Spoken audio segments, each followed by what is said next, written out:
আসন্ন ত্রয়োদশ জাতীয় সংসদ নির্বাচনে জাতীয় পার্টির অবস্থান নিয়ে বারবার শোনা যাচ্ছে একটি গুঞ্জন, আর তা হলো জাতীয় পার্টি কি একা লড়বে নাকি কারো সঙ্গে জোট করবে। রাজনীতির অঙ্গনে এই প্রশ্ন ঘুরপাক খাচ্ছে অনেকদিন ধরেই। অবশেষে জাতীয় পার্টির মহাসচিব এবিএম রুহুল আমিন হাওলাদার ইঙ্গিত দিয়েছেন তাদের অবস্থান নিয়ে, জানিয়েছেন নতুন পরিকল্পনার কথা।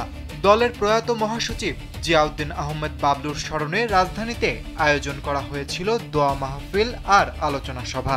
এতে উপস্থিত ছিলেন জাতীয় পার্টির শীর্ষ নেতা কাজী ফিরোজ রশিদ, মুজিবুল হক চুন্নু, সৈয়দ আবু হোসেন বাবলা সহ আরও অনেকে।